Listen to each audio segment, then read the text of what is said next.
Hey you guys, welcome back to my channel for another video. Today I'm sitting down to make a video that I've actually never made on my YouTube channel before, which is hard to believe when you've been making videos about homeschooling for almost 10 years. Every time I say that, it's absolutely mind-blowing to me. But I don't think I've ever actually sat down and made a video on this topic. There's good reason why, and I'll get into that here in a minute. But we are going to be talking today about end of the year bookkeeping when it comes to homeschooling. And before we go any further, don't think I've lost my mind and got two geckos now. We only have the one gecko who is my son's behind me, but we are gecko sitting for a friend. So this is their gecko and he is here to visit. Okay, so I just wanted to clarify that and think, unless you guys think I've become some kind of crazy reptile lady. So with regards to record keeping and bookkeeping, the reason why I never really talked about it on my YouTube channel prior to this is for two reasons. Number one, I live in a state that does not require any record keeping, any submission of anything, and I praise God for that. So there really is nothing that I have to submit to my state. We do not have to check in with anyone. We are completely on our own homeschoolers in our state. I do not have attendance requirements. There's nothing. So why would I keep records when I don't need to, other than for my own personal knowledge and benefit? So that's reason number one. Reason number two is because prior to high school, unless you live in a state that requires documentation, there really is no reason to do extreme record keeping unless you want to. I did not want to. And so up until my kids start doing high school level courses, there really was no reason for me to record keep. So I did not start record keeping for my children until my oldest daughter was in the 8th grade and taking high school classes. She took a high school level Spanish course her 8th grade year, and so that is when I started record keeping.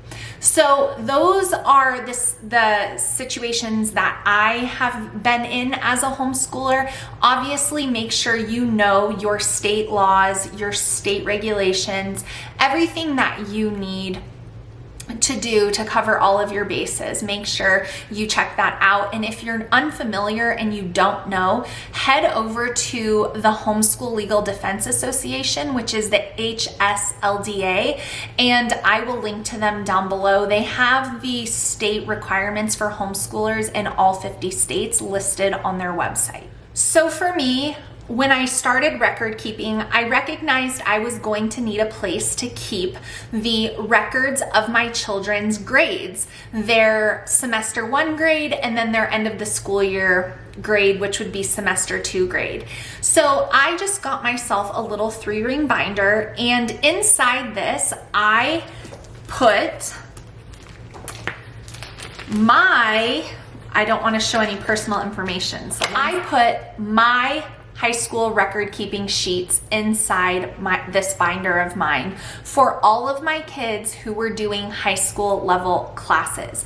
I created this and it is available for purchase on my website, which I will link to down below, because I needed it. I needed this. And so what I did is for each kid that I have 4 children who were going into high school or who were doing high school level courses, I would print out one of these for the school year. I would then list their class that they were doing here, and if it was honors, how many credits it was, semester 1 grade, semester 2, final grade. I also had spots down here for community service, SAT scores, anything like that, just to keep record of. So in my binder, I had 4 or 5 of these, depending on my child, because if they were doing high school classes, 8th grade, that would make it 5 years. And let me tell you guys that these things are what saved my life when it came time, and when it comes time to the end of the school year to enter in grades for the high school transcript. There is absolutely no way that I as a mom would remember every class my oldest daughter had done who just graduated high school from her 8th grade year to her senior year of high school in combination with my other 2 high schoolers. There's just absolutely no way. So when it came time to create her a transcript for college applications and submission, and also just finality of her homeschooling journey, I used a website called Fast Transcripts. I found them on my own. This is not sponsored, and it is a paid service. But I did it because they will submit on your child's behalf their high school transcript sealed to colleges. So there is no difference in the way a college would receive that transcript in comparison to someone who was coming from a public school. It's done the exact same way, and that was really important to me. So for me, at the end of a school year, I take my kids' high school record keeping sheet, and for example, I will show you my son who just finished 11th grade, okay? So he finished 11th grade. Here is what it looks like. So I just finished adding in his final grades for his classes. And you can see there's 2 that I didn't add in because I'm sitting down to do that right now. So then I would take this information, I would go on to fasttranscripts.com on my computer. For this school year, which I have a spot for the year right here, I would put that onto the transcript. I would list all the classes that he took, I would list how many credits that gave, and I would list his final grade. And then fasttranscripts.com will average the GPA, which is amazing. So that is how I record keep. That is all that I do, and I only start doing that in high school. Now, for my own personal knowledge and just for accountability and to have an awareness, I do keep track of number of days that we do traditional school in my planner. So that is something that I just keep track of purely for my own knowledge and benefit. It's not something that I am required to do, but I do have an attendance tracker on my website as well. So I would recommend for you guys, if you're wondering how you can simply keep track of everything, is get yourself a binder, get some page dividers for your students, your kids, split it up, use my high school record keeping sheet, print it out for how many you're gonna need. You buy it once, you have it forever, so it's awesome. And then when it comes time to provide a transcript to someone, I would recommend using Fast Transcripts. Now, of course, you can make your own, you can do all of that. But if you want it to come from a company, if you want it to have the sealed aspect to it that colleges request, and you don't want to have to ask for a lot of accommodations and things like that, then I would recommend using their service. But since it is paid, don't start keeping your transcript on there until you actually need it. So for 9th grade, is there really a reason to keep a transcript?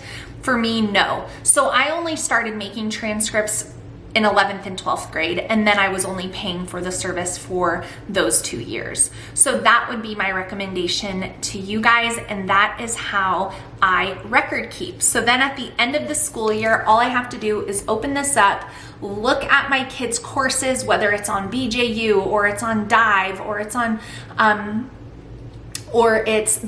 Good and the Beautiful Language Arts, and then I plug in their grades. From here, I keep them. They're all organized by child. Then I go on to fasttranscripts.com. When it is time, I create them a transcript and I print it out every single year. I would love to show you that, but it does have personal information on it. But let's see if I can cover it up a bit, just so you guys can have a reference. I have heard from many people with college admissions for homeschoolers that homeschoolers often do way too much, and it's not helpful. So keeping the transcript simple is the way to go. Okay, so I think that this shows you. So there's some information at the top, the official high school transcript stamp all of my students' information, but you can get a better look at the transcript that Fast Transcripts generates. So it says right here, like 11th grade, the year, all the classes, all the credits, and then it averages out the GPA. And then for dual enrollment for college, I made a little asterisk so that that would be obvious what those classes were. And then it shows the total credits at the end, the GPA credits, and what the final GPA was. So that is how I record keep. So I hope this video was helpful to you guys. Those of you who have wondered what I do for this, let me know if you have any questions about this down below. I will link to my website where you can buy the high school record keeping sheets, and also I will link to a few other things that I have found helpful in this area, as well as fasttranscripts.com. That's just what I use. So if you guys have any further questions, feel free to leave it down below. Please give this video a thumbs up if you were happy to see this video on my channel, and I will see you guys in my next one very soon. Bye, friends. He would stare at her in class, and she would try to act cool, but it was obvious, like, ooh.